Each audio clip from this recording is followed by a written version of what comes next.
Hello and welcome back to the Hazzabhajan YouTube channel. It is Harry here, and today it is time for the second installment of the Z alphabet list series thing stuff.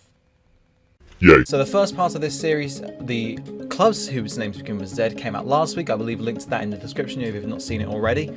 And of course, as I say, this week it is the turn of the Z Hall of Fame for players. As I stipulated last week, we are concerned with players' surnames as opposed to their first names. So Zaire Abbas, even though he's a cricketer, wouldn't feature in this particular video, but Amir Zaki, who won't feature because he's not very good, but has a surname beginning with Z, is taken into consideration. Now, I've realised that saying please subscribe and all that stuff at the end of the video is maybe not the best of ideas, so instead I'm going to say it at the start. Please like the video if you enjoy it, comment down below what you think, and of course, subscribe to the Hazzabhajan YouTube channel for more great content. Without further ado, let's get into the 5 players who have made my list for the Z football alphabet. Number 1, Zinedine Zidane. Zinedine Zidane is a man whose career will forever be tainted by one moment of madness, but don't let it distract you from what an exceptional player he actually was. Born in 1972 in Marseille, Zidane is the son of 2 Algerian immigrants who emigrated to France in 1953.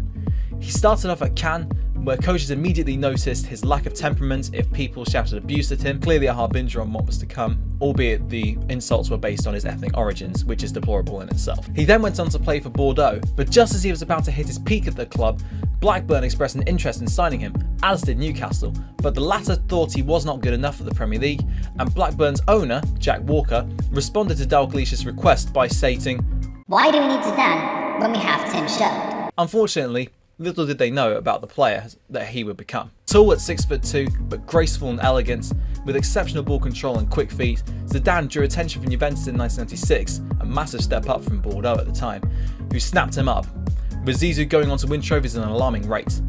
But not the Champions League after he lost the 1998 final to Real Madrid, his future employers. No matter though, he won the Ballon d'Or that year after scoring twice in the World Cup final against a woeful Brazil for his team France and winning the Scudetto with Juventus. And Los Blancos were eventually convinced to splash out a world record £46 million on him, raising finances through whatever means possible to secure the deal. It paid off instantly, as he scored one of the greatest Champions League final goals in the entire history of the competition with a sweet left-footed volley just outside the box against Bayer Leverkusen to help Real Madrid win their 9th Champions League title. However, he only won a La Liga title after that in 2002-2003, as Real's Galacticos policy fell apart spectacularly. Furthermore, his final game of football would prove to be the World Cup final of 2006, but after lighting up the tournament with impressive displays and eventually being voted as the player of the tournament, he followed up a Panenka penalty in the final with a headbutt on Marco Materazzi, who had insulted his sister, being sent from the field in disgrace. No matter, a few years out of the spotlight later, 442 predicted that Zidane would eventually become Real Madrid manager within a couple of years. They were proven right, and Zidane won 3 consecutive Champions League titles and a La Liga title in 2017, able to adapt to various styles and get the best out of players such as Casemiro, Karim Benzema and Isco. He resigned in 2018, but 2 managers and 10 months later, he was back at the Bernabeu and has just added a second CV, yesterday as at the time of this recording, to his trophy cabinet.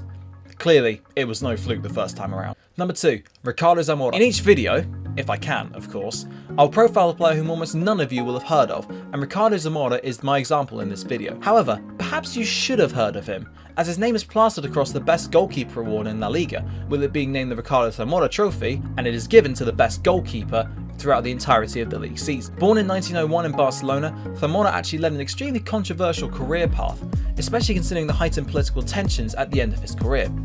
He started off at Espanyol, making his first appearance at the age of either 15 or 16, it's unconfirmed exactly which age, helping them to win a Copa del Rey at the age of just 17. Disagreements with the board saw him transfer to the Catalan Independence Club of Barcelona, despite him rejecting Catalan nationalism, helping them win the Catalonian Championships nonetheless 3 times in 3 seasons before moving back to Espanyol, the club of the country in Catalonia, where he remained for 8 years. An agile shot stopper who had great positional awareness, he moved to Real Madrid in 1930, where he won 2 La Liga titles and 2 Copa del Reys. The final triumph in 1936 would prove to be not only the first time that Barcelona and Real Madrid have met in a cup final, but also Zamora's last game in Spain, and he preserved the win with an outstanding save at the end of the match.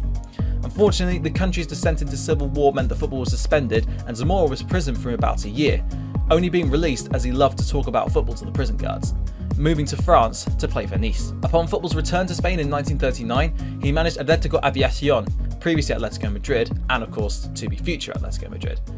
And he won La Liga twice more with the club, before embarking on a nomadic managerial career including 3 spells in charge of Celta Vigo. Another interesting fact about him is that he played on for Spain against England in 1929, a game which finished 4-3 to Spain, which was England's first loss to a team outside of the British Isles, despite breaking his sternum.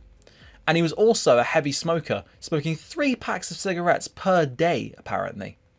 Mind you, he had an incredible career. Number 3, Javier Zanetti, the man they nicknamed El Tractor owing to his tireless approach to the game, both on an attacking and defensive front. Javier Zanetti is the player with the 7th most career appearances in the history of the sport, with 1,114 in all. 858 of those came in the blue and black striped shirts of Inter Milan, with whom he spent 19 years between 1995 and 2014 as a loyal servant to the club, regularly making 30 plus appearances almost every single season that he was there, even in his later career as he approached his 40s.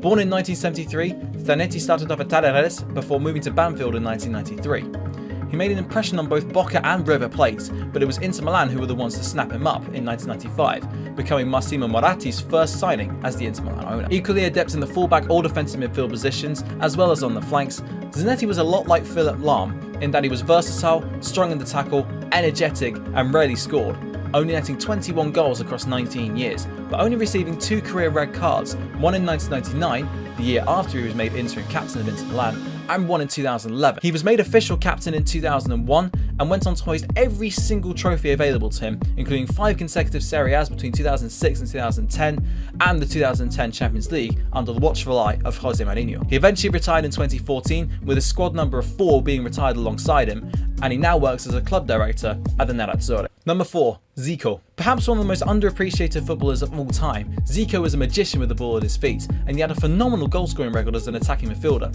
scoring 48 goals in 71 games for Brazil and 477 goals in 700 games across his entire club career. Known for his two-footedness, dribbling ability, vision and flair, Zico was born in 1953 in Rio de Janeiro, starting his career out at Flamengo.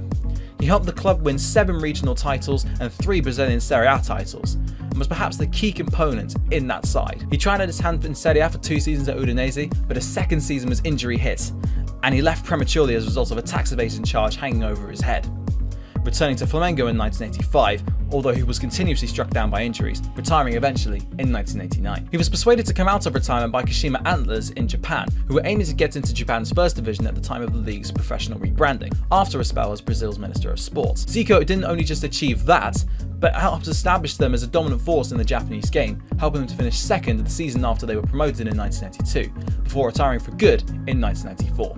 On the international stage, Zico was part of one of the greatest international sides the game has ever seen, but despite this, international honours eluded him, as he came third in the 1978 World Cup and was unfortunate to be knocked out by a Paolo Rossi-inspired Italy in 1982, denying what many now believe to be the best team not to win the World Cup their shot at glory. Regardless, the flea-footed playmaker was a shoo-in for my list, which, by the way, is in no particular order. Number 5, Dino Zoff. Widely regarded as one of the greatest goalkeepers of all time, Dino Zoff was actually a late bloomer, even by goalkeeping standards, as he only started playing in the big time consistently at the age of 25 and didn't pick up a cap for the Azzurri until 1968, aged 26. Born in 1942, Zoff started off at Udinese, where he helped the club win promotion in 1963.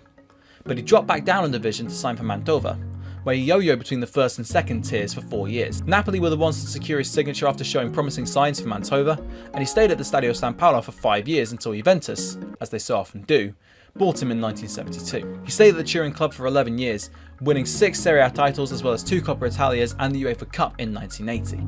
Although the European Cup would be a bridge too far, as he lost in 2 finals. Zoff was a traditional goalkeeper, mostly focusing on the typically defensive Italian mindset of efficiency, calmness, and concentration.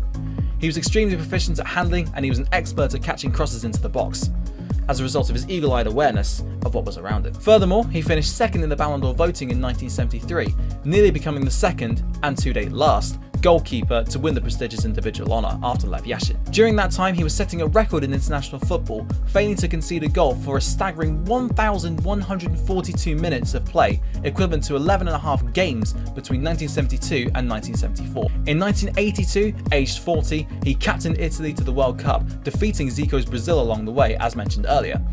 and becoming the oldest player to play in a World Cup final. He retired the year after and became a manager, taking charge of Juventus, Lazio thrice, Fiorentina and the national team, taking them to the Euro 2000 final, which they lost right at the end to France. He more than merits a place in my Z Hall of Fame. And that pretty much wraps up this particular portion of the football alphabet. Of course, stay tuned next time for when we go into Y, which is going to be fun. Give the video a like if you enjoyed it, comment down below with what you think and if I messed any players out, and subscribe for more. And until next time, I'll see you then.